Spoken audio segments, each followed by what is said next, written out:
Topic po natin, pagkain ng sardinas. I'm sure kumakain kayo ng delatang sardinas, o canned tuna, canned sardines, o minsan fresh yung isda. Pero pag-usapan natin, itong mga delata, may benefits ba o hindi? Diba? Ano ang benepisyo? Ano ang possible side effects? Kasi alam natin, pag sinabi mong delata, diba, parang hindi healthy, delata diba, processed food Pero tingnan natin, marami na pong expert na nag-research tungkol sa canned sardines. Ano ang pro, ano ang con. Siyempre, ang delatang sardinas, mas affordable, very convenient, napakadali. Lalo na kung nasa malayong lugar ka, may calamity, maganda yan. Ang recommended na pagkain ng isda ay around 3 times a week up to 4 times a week. Siguro mga 3 times to 4 times a week. Tapos, bawat kain, mga 4 ounces. Yan ang recommended Kasi pag sobra dami, sabi nila, baka tumaas yung mercury content So, may mga isda kasi na malalaking isda na maraming mercury. Kaya medyo binabawasan yung pagkain ng isda. Pero 3 to 4 times in a week, itong mga maliliit na isda tulad ng sardinas, pwede. Bago natin pag-usapan ang pros and cons na pagkain ng canned sardines, dito muna tayo sa pro. Ang canned sardine, around let's say 75 grams. Okay? May isang lata na 75 grams, 160 calories na siya. Medyo marami. Wala siyang carbohydrate, wala siyang sugar, pero mataas ang protina niya. High protein. 18 grams ang protein ng canned sardines. May cholesterol siya konti, 106 milligrams. Pwede na. Ang sodium, medyo mataas-taas, 230 milligrams. Depende sa delata. Merong mataas sa sodium, merong hindi mataas sa sodium. At ang maganda sa canned sardines, syempre sardinas, isda, may omega-3 fatty acids. 380 na DHA and 355 na EPA na omega-3. At mayaman siya sa vitamin B12, vitamin D, dog, calcium, okay? Calcium niya, maraming calcium at maraming iron. Ang calcium at iron content ng delatang sardinas is 20% of your calcium needs and 10% of your iron needs. Nakukuha yan sa mga buto-buto. Diba yung mga sardinas may kasamang buto? Kainin nyo yung buto, total malambot na yon. Yun ang added benefit na may calcium, may iron sa buto. Mas nakakain mo nga pag nasa dilata na siya. So, ano muna benepisyo ng sardinas? Kasama ang canned sardines. 4 na malaking benepisyo. Number 1, maganda sa puso. Okay? Maganda sa puso, may omega-3 fatty acids, diba? May protina. Bakit? Pag maraming omega-3 fats, blood pressure medyo hindi naman bababa pero hindi nakakasama sa blood pressure. Maganda sa cholesterol ang omega-3. Sa mga may kabog-kabog ang dibdib, may tulong din ng omega-3 fatty acids, nagiging mas regular yung tibok. Less heart attack, less stroke actually. So maganda 'tong mga parang fish oil to, mga fish oil supplement to di ba? So healthy tong isda. So good for the heart ang isda. Number 2, out of 4 benefit, pwedeng makaiwas sa diabetes. Okay? Siyempre, diabetes, matatamis, mga kanin, kakanin, di ba? Mga sweet foods.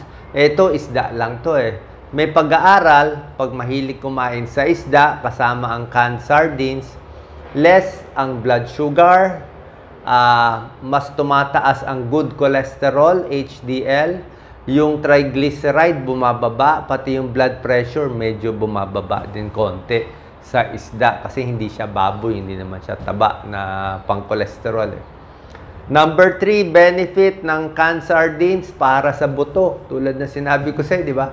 Marami siyang calcium, marami siyang vitamin D, di ba? Dahil meron nga mga tiny bones, maliliit na buto-buto yung sardinas, pwede nyo kainin. So, mas hindi magpa-fracture. Bihira lang yung pagkain na may calcium tsaka vitamin D, di ba? Gatas, meron din. Itlog, vitamin D, meron din konti. Pero itong sardinas, napakaganda. Number 4, sardinas. Pwede rin to sa tuna. Actually, sardines and tuna, medyo pareho yung benefits. Good for the brain. Good for the brain ang omega-3 fatty acids kasi pampaluwag ng ugat, di ba? Maganda sa puso, maganda sa utak. Better ang pag-iisip, better ang pag-aaral, better attention span, pwede sa bata, pwede sa matanda, pwede sa senior, walang problema. Pero kung gusto nyong fresh na isda, di mas maganda pa. Kung fresh ang isda nyo, fresh sardine, yung mamahaling salmon, o kahit bangus lang, okay naman. Pag fresh yung isda, mas maganda pa. Diba? Pero yung sardines kasi maganda na rin. Kahit delata siya. So, nasa sa inyo, pwede na rin siya. Tignan naman natin ngayon yung mga possible binabantayan or possible side effect na pagkain ng delatang sardinas. Number 1 is, check ko notes ko eh. Number 1 is sodium content, yung alat. Minsan kasi, syempre, gawa-gawa ng maraming klaseng delatang sardinas, di man lang magbabanggit ng brand.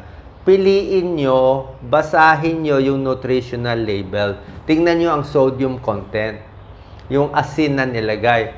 Normally, dapat merong iba, mga low salt eh. Kasi kung iba, siguro pampalasa, dadamihan yung alat. Alam ko, may nabibili ako, maalat na maalat. Kung masyado mataas yung sodium content niya, hindi ganun kaganda. Di ba? Sobrang alat, baka ma-high blood, baka magmanas ka, di ba? So, yung sodium content ka, on the average, 230 milligrams eh. Ang pwede naman in a day, abot ka naman ng 2,000 milligrams. Pwede. Kaya lang, mas maalat pa rin ang noodles, di ba? Instant noodles, mas maalat. Kaya tingnan nyo na yung sodium content ng delatang sardinas nyo, medyo mababa. Okay? Number 2, babantayan din yung mercury content. Tulad na sinabi ko nga, ang isda, 3 to 4 times in a week, okay. Pag sardinas, medyo maliliit na isda naman yan. So, pwede kumain na mas marami. Pagdating sa tuna, ang tuna kasi malaking isda eh. So, ang tuna, hindi pwede mas madalas. Kung magti 3 times a week kayo o 4 times a week ng isda, siguro tuna o canned tuna, isang beses, dalawang beses, pwede na. Yung sardinas, pwedeng mas madalas. Kasi canned tuna, dahil malaking isda, possible na mas maraming mercury content. Okay? So, ganun talaga ang pagkain eh. So, hindi porke healthy ang isda, pwede na totally all you can eat. 3 to 4 times in a week, maganda po yan. Number 3, babantayan natin sa isda. So, yan, mercury content, yung salt, babantayan. Third, yung oil. Di ba nilalagyan ng mantika?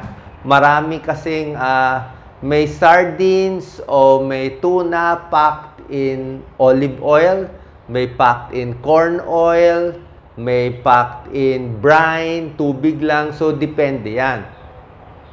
Pag nakalagay sa ibang oil, syempre, pag maraming oil, maraming mantika, mas malasa pero mataas ang calories. Maabot ng 160 o 200. Pwede naman yun kung nagpapataba ka, pwede yung oil. Pero dumadami ang fat sa oil although mas malasa. So, pwede mo piliin yung packed in olive oil na sardines. Actually, bottled sardines, pwede rin pala. Kalimutan ko. Bottled sardines, healthy rin. Meron packed in olive oil, kaya lang mas mahal. Pero mas healthy ang olive oil, mas mahal lang. Meron din namang mga delatang sardinas o delatang fish na packed in brine lang. Brine is parang tubig lang at asin.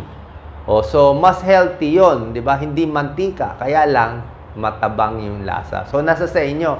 Maraming klaseng canned sardines, merong mamahalin na magagandang cut ng isda, hindi durug-durug, di ba? Merong mamahalin, may mga high-end, nakita ko, 150 pesos, 200 pesos. Merong mumurahin, 20 pesos lang. So, depende sa quality, di ba? Kung medyo mumurahin, durug-durug yung isda. Kung mas mahal, siguro mas maganda. So, pili na lang kayo. So, check nyo.